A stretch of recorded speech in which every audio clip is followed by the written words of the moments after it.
கலைஞர் தொலைக்காட்சி நேயர்களுக்கு வணக்கம் and welcome to சினிமா செய்திகள்.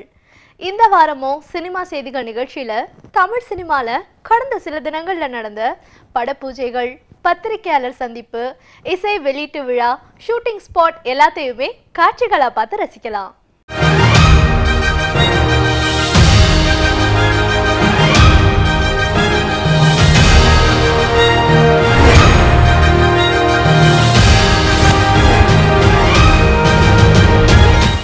கதிர் ஈரோட்டை சேர்ந்தவர். ஈரோட்டை சேர்ந்த சஞ்சனாவுக்கும் கதிருக்கும் அங்கேயே கடந்த ஞாயிற்றுக்கிழமை திருமணம் நடந்துச்சு. நடிகர் ரமேஷ் திலக் காமெடியில மட்டும் இல்லாம நிறைய படங்கள்ல சிறந்த குணச்சித்திர வேடங்களையும் நடிச்சிட்டு வராரு. மறைந்த ஸ்டண்ட் மாஸ்டர் ராம்போ ராஜ்குமாரின் மகளான நவலட்சுமிக்கும் ரமேஷ் திலக்கும் கடந்த ஞாயிற்றுக்கிழமை திருமணம் நடந்துச்சு. கீர்த்தனா கன்னத்தில் முத்தமிட்டால் படத்தில் சிறுமியாக நடித்த கீர்த்தனாவுக்கு எடிட்டர் ஸ்ரீதர் பிரசாத்தின் மகன் அக்ஷய்க்கும் கீர்த்தனாவுக்கும் கடந்த 8ஆம் தேதி அதாவது மகளிர் தினம் அன்று திருமணம் நடந்தது. இந்த 3 ஜோடிகளின் திருமண வாழ்க்கை இனிதாக தொடர வாழ்த்துவோம். யுவன் சங்கர் ராஜா எல்லா விதமான தாக்கத்தையும் தன் பாடல்கள் மூலமா ரசிகர்களுக்கு கொடுப்பவர். பேய் பசி படத்துல யுவன் சங்கர் ராஜா இசையில ஒரு பாடலை பாடி இருக்காரு விஜய் சேதுபதி. பா ரஞ்சித் தன் நீலம் புரொடக்ஷன் சார்பாக பரியேறும் பெருமாள்ன்ற திரைப்படத்தை தயாரிச்சிருந்தாரு. இந்த படத்துக்கு இசையமைச்சிருக்காரு சந்தோஷ் நாராயணன். இந்த படத்துல இருந்து கருப்பி என் கருப்பி பாடல் அதிக வரவேற்பு அடைஞ்சிருக்கு. பரியேறும் பெருமாள் படத்தை இயக்கி அறிமுகமாயிருக்காரு மாரி செல்வராஜ். இந்த படம் வெளிவருவதற்கு முன்னாடியே இயக்குனர்கள் ராம், புஷ்கர் காயத்ரி உட்பட பல பேர் இந்த படத்தை பாராட்டி பேசியிருக்காங்க. தமிழர்கள் தமிழ் மொழியின் பெருமையையும் தாய்மொழி தமிழின் புதிய சிந்தனைகளையும் பல ஊடகங்கள்ல பார்த்து ரசிச்சிட்டு வராங்க. எழுவாய் தமிழா அங்கையர் கண்ணன் தயாரிக்க காளிங்கன் இயக்கியிருக்கும் தனிப்பாடல். இந்த பாடலுக்கு நவீன் சங்கர் இசையமைக்க வரிகள் எழுதியிருக்காரு ரேஷ்மன். சஞ்சய் கதாநாயகனா நடிச்சிருக்காரு. என்னோட பேர் அங்கையர் கண்ணன். நாங்கள் தமிழுக்காக ஏதாவது ஒன்று பண்ணணும் அப்படிங்கிற ஒரு முயற்சியில் இறங்கினப்போ எங்களுக்கு முதல்ல தோணப்பட்டது ஒரு தமிழுக்கான ஒரு இசை ஆல்பம் முதல்ல பண்ணலாம் அப்படின்னு ஒரு மைண்டில் தோணுச்சு. ஸோ அந்த விஷயத்தை நான் கையில் எடுத்துகிட்டு புறப்பட்டது தான் இன்றைக்கி இந்த எழுவாய் தமிழா அப்படிங்கிற ஒரு இசை ஆல்பம். சினிமா ஃபீல்ட் இது ஃபஸ்ட்டு என் ஹஸ்பண்டுக்கு ரொம்ப இன்ட்ரெஸ்ட்டு.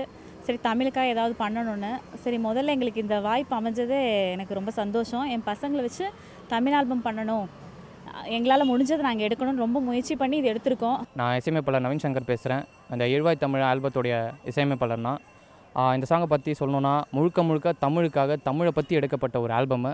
ஸோ இந்த சாங்க்கு இசையமைச்சது எனக்கு ரொம்ப சந்தோஷமாக இருக்குது. என்னோடய தாய்மொழிக்காக நான் ஒரு சாங் பண்ணியிருக்கேன் அப்படின்னு சொல்கிறதுக்கு எனக்கு ரொம்ப பெருமையாக இருக்குது.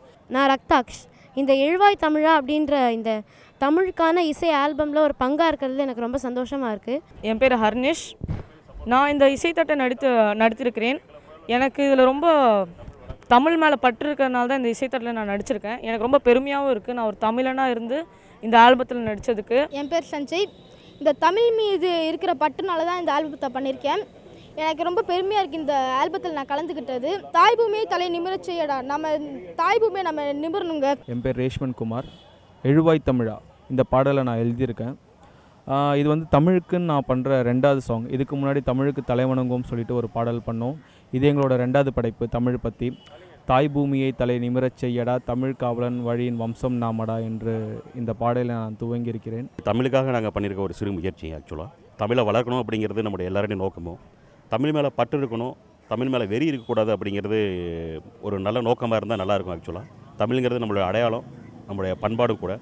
ஸோ அந்த பண்பாடுங்கிறது பற்றோடு இருந்ததுன்னா மிகச்சிறந்த அளவில் தமிழ் வளரும். மகளிர் தினம் அன்று அமலாபால் நடித்த அதுவும் அந்த பறவை போலன்ற படத்துடைய ஃபர்ஸ்ட் லுக்கை நடிகை காஜல் அகர்வால் வெளியிட்டாங்க.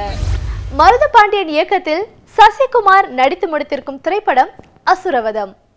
இந்த படத்துல சசிகுமாருக்கு ஜோடியா முதல் முறையா நந்திதா நடிச்சிருக்காங்க. இந்த படத்துடைய பல ஃபர்ஸ்ட் லுக் போஸ்டர்ஸ் வெளிவந்து நல்ல வரவேற்பு அடைஞ்சிருக்கு. கிருபை இந்த படத்தின் இசை மற்றும் ட்ரெய்லர் வெளியீட்டு விழால இந்த படத்துல நடிச்ச பல புதுமுக நடிகர் நடிகைகள் மற்றும் தொழில்நுட்ப கலைஞர்கள் கலந்துக்கிட்டாங்க. மணிமேகலை பிலிம் சார்பாக இந்த படத்தை தயாரிச்சிருக்காரு ராமசாமி, இயக்கியிருக்காரு வீரமுருகன். நான் இந்த கிருபை படத்தின் தயாரிப்பாளர். இதில் கடினமாக உழைப்பு, இதில் பெரும் பங்கு எங்களது டைரக்டர் வீரமுருகனை சாரும்.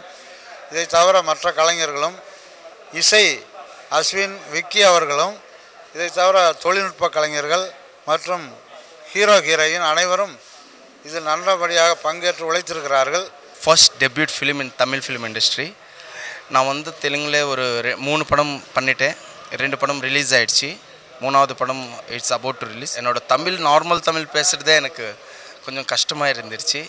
அந்த மதுரை ஸ்லாங்கில் அந்த மதுரை பேஸ்டு ஒரு ஃபிலிம் பண்ணுறது பெரிய விஷயம். ஸோ அதுக்கப்புறம் என்னோடய கோஸ்டார்ஸ் ஹீரோயின்ஸு 2 ஹீரோயின்ஸ் பண்ணார் இதில். நான் கிருபை படத்தோட மியூசிக் டைரக்டர் பேசுகிறேன். இந்த படத்தில் ஆக்சுவலாக 3 பாட்டு இருக்குது. 3 பாட்டுமே ஒவ்வொன்றும் ஒவ்வொரு ஜேர்னலில் இருக்குது. அதில் ஒரு பாட்டு வந்து லவ் சாங் மாதிரி சிச்சுவேஷனுக்கு ஏற்ற மாதிரி போட்டிருக்கு. இன்னொரு சாங் வந்து ஒரு சோக பாட்டு, கேல பாட்டு மாதிரி ஒன்று பண்ணியிருக்கோம்.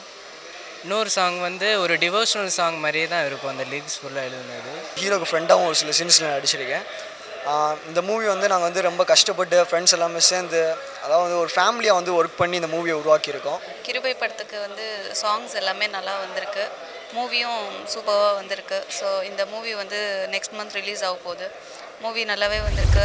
இயக்குனர் பாலா விக்ரமின் மகன் துருவ வர்மா படத்துக்காக நிறைய முடிய வளர்க்க வச்சு கெட்டப்பை மாற்றிருக்காரு. காட்மாண்டில் நடக்கும் ஷூட்டிங்கை பார்த்து வியந்திருக்காரு நடிகர் விக்ரம். இயக்குனர் எஸ் எழிலின் ஜலஜாலி கில்லாடி படத்துக்கு பிறகு விஷ்ணு விஷால் சொந்தமா கௌரிமான் பரம்பரன்ற படத்தை தயாரிச்சு நடிக்கவும் இருக்காரு. அபியும் அனுவும் BR விஜயலட்சுமி இயக்க டொவினோ தாமஸ் பியா நடித்திருக்கும் திரைப்படம். இன்றைய காலகட்டத்தின் காதலை சொல்லி இருக்கும் படம். இந்த படத்துக்கு இசையமைச்சிருக்காரு தமன்குமார். விரைவில் வெளிவர இருக்கு. Colleagues and actors from the 80s and everyone, and my wonderful team of technicians, and to all the film celebrities who have promoted my film, especially Gautam Menon sir. He's promoted my film like his own film. Then I also thank Santosh Sivan, my executive producer. This film has been a very challenging film for me. I would say the most challenging film for me because like as you saw the second song, my whole character, I had no idea how to do the things because I don't know anyone in my life who has gone through something like that. So there was no source of inspiration for me. ரெண்டே பாட்டு தான் படத்தில். So யூத்ஃபுல்லாக song ஒன்று பண்ணி கொடுங்க அப்படின்னு சொல்லி ஒரு சாங்கெல்லாம் பண்ணி ஃபேஸ்புக் பற்றி ஒரு சாங் ஒன்று பண்ணலாம்னு நினச்சி யாரெல்லாம் வச்சு எழுத வச்சு அப்புறம் பாட்டுக்கு இல்லை இந்த லிரிக்கு எதுவுமே நல்லாவே இல்லை, செட் ஆகலை அப்படின்ட்டாங்க. சரி ஒருவேளை அவங்க மியூசிக்காக செட் ஆகலான்னு சொல்லி தான் நினச்சேன். பட் வெரி 2-3 ஆப்ஷன்ஸ் எனக்கு ரொம்ப பிடிச்சிருந்தது. இந்த மாதிரியான படங்கள் நம்ம பார்க்கும்போது வந்து நம்மளுக்கு உண்மையாக நடக்கிறதுக்கான சான்சஸ் நிறைய இருக்கு அப்படின்னு பயம் வந்துடும். பட் டெஃபினெட்லி இந்த எல்லாருடைய பெர்ஃபார்மன்ஸஸும் எனக்கு பார்த்த போது என்ன தோணுச்சுன்னா இது ஒரு நல்ல ஃபிலிம். அது ஃபிலிம் இல்லை, இட்ஸ் அ குட் மூவி. இந்த படம் வந்து மேடம் வந்து ஒரு ஐடியா கொடுத்து இது ஒரு ஸ்கிரிப்ட் பண்ணி கொடுத்து கேட்டாங்க. ரொம்ப டஃப்பான ஒரு ஸ்கிரிப்ட்னு சொல்லலாம். ஆனால் இந்த காலம் ரொம்ப தேவையான ஒரு கதை. இன்னைக்கு இருக்கிற ஒரிஜினல் வெளியிருக்கு ஒரு பெரிய பாடமே சொல்லலாம். அது மாதிரி ஒரு முயற்சி இது. ஸோ இது எல்லாருமே சேர்ந்து ஹார்ட் ஒர்க் பண்ணியிருக்கோம். ஒரு நல்ல முயற்சி இது. எல்லாருமே சேர்ந்து உழைச்சிருக்கோம். அதுக்கப்புறம் நீங்கள் பார்த்துட்டு சொல்லுங்க. இதில் இந்த படத்தில் பண்ணது எனக்கு ரொம்ப ரொம்ப பெருமையாக நான் நினைக்கிறேன். இன்றைக்கு சினிமா செய்திகள் நிகழ்ச்சியில வந்த எல்லா சுவாரஸ்யமான செய்திகளையும் பார்த்து ரசிச்சிருப்பீங்க. மீண்டும் இதே நிகழ்ச்சியில சந்திக்கலாம். அதுவரை உங்களிடமிருந்து விடைபெறுபவர் சுமையா.